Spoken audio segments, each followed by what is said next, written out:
Wejangan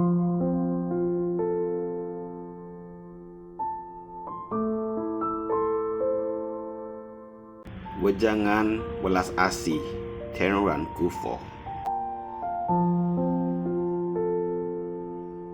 Melihat begitu banyak bencana dan malapetaka, jika kamu merasa tidak ada hubungannya dengan dirimu, maka hatimu tidak cukup welas asih.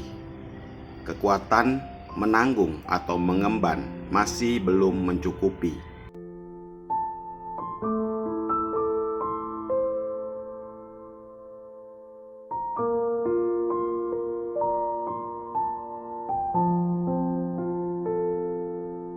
Murid, jika tidak mampu memupuk kebajikan, maka tidak mampu untuk mengemban atau menanggung.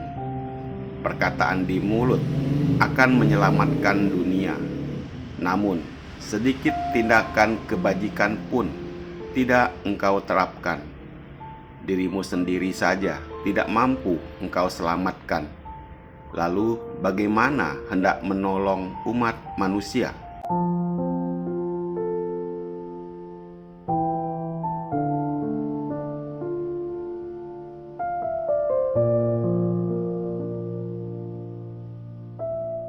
Wejangan welas asih Buddha hidup Cikung.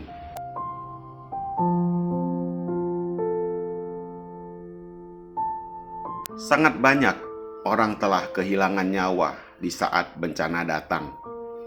Tulang daging terpisah, anggota keluarga terpisah, rumah mereka hancur oleh bencana. Apakah kalian berpikir harus berbuat apa untuk mereka di saat ini?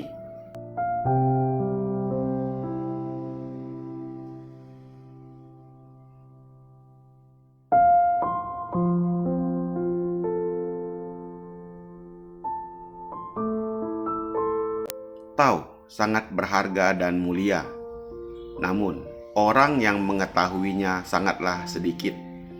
Tapi dalam hal ini harus mengandalkan kalian membabarkan warta surgawi, membabarkan kemuliaan Maha Tahu.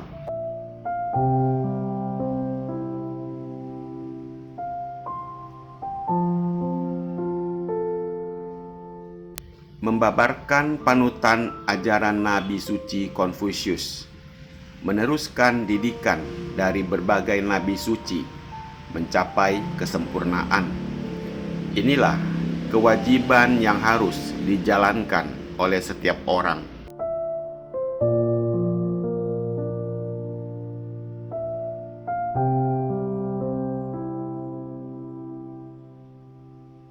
Tidak bersatu, bagaimana bisa melewati bencana? Zaman semakin mendekati masa akhir. Semakin banyak berbagai ajaran sesat dan yang berkekuatan supranatural.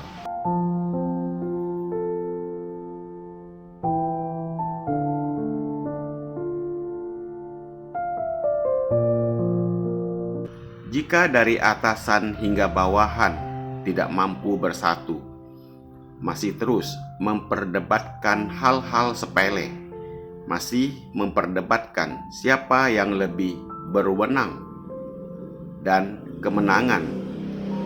Ajaran sampingan yang di luar sana lebih memiliki kemampuan demikian yang mampu menarik hati manusia, yang membuatmu tersesat dalam jalan pembinaan.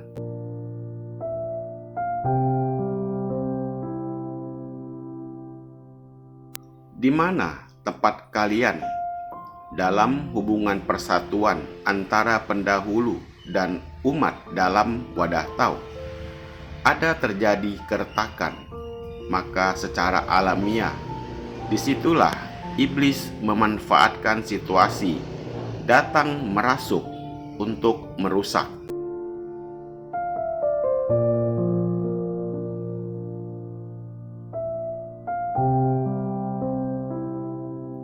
Hanya ketika setiap orang mengembangkan kebajikan, memiliki pikiran yang bersatu, hubungan dari atas ke bawah kompak, dan saling bahu-membahu.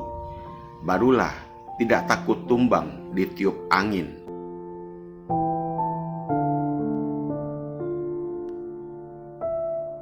Setiap orang akan menerima kertas ujian. Ada orang yang menerima ujian kearifan.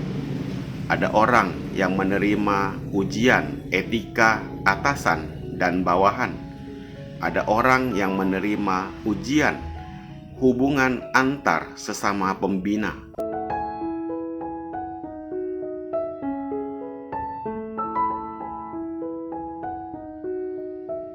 Ada orang yang menerima ujian keuntungan dan ketenaran.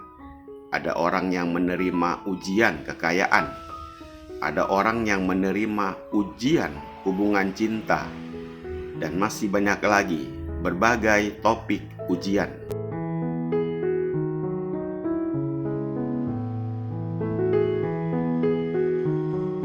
Raja Asura paling suka tugas bagian ujian menguji. Begitu beliau memberi ujian, langsung menguji secara luas dan memberi topik ujian dengan area yang luas. Menguji sekaligus dalam jumlah yang besar. Maka jasa pahala yang diterima Raja Asura itu paling besar. Kalian semua harus bersatu atau sehati dari atas hingga bawah. Jangan saling membeda-bedakan. Gunakan Tao sebagai pelindung wadah kalangan Tao. Gunakan kebajikan sebagai pedang untuk menaklukkan iblis.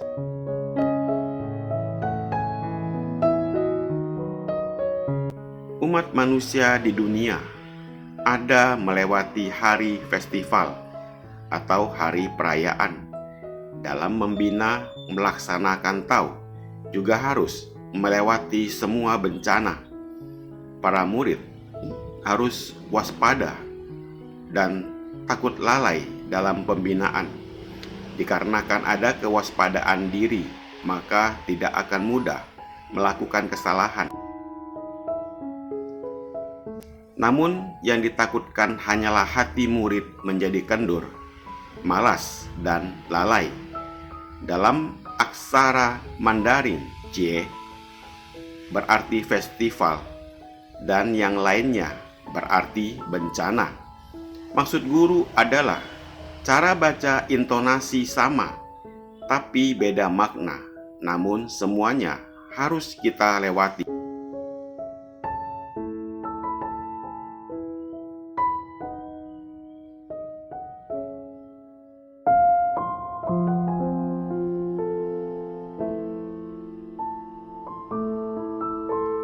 Setiap orang dalam membina dan melaksanakan Tao pasti ada halangan dan rintangan.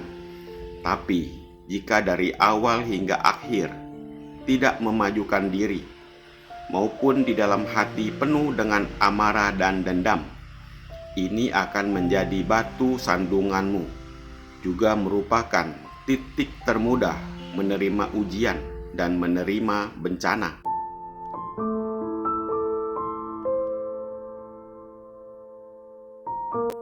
Benar-benar membina diri dan menjalankan kebaikan, mampu terhindar dari bencana. Diri sendiri tidak mau belajar dan enggan merubah tabiat buruk diri, maka ini disebut Anda mendirikan ujian untuk diri sendiri.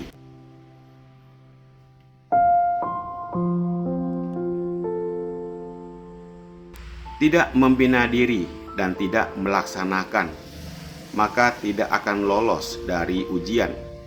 Menghancurkan pembatas diri untuk pengembangan itu membuatmu terjebak di penjara hatimu dengan mudah.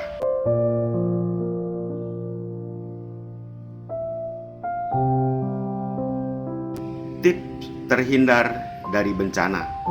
1. Harus menasehati orang untuk tidak membunuh makhluk hidup, melepaskan makhluk hidup atau fangsen, memupuk belas kasihan. harus terus-menerus menasehati orang untuk berhenti membunuh. Dengan function, barulah mampu menumbuhkan kebijaksanaan diri. 2. Harus membuka cetia keluarga, membawa semua bibit Buddha 96 miliar hingga ke daratan, terlepas dari reinkarnasi.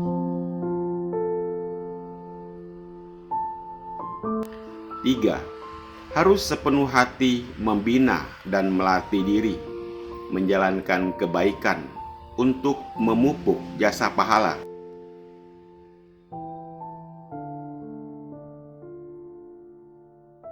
Semoga bermanfaat. Terima kasih.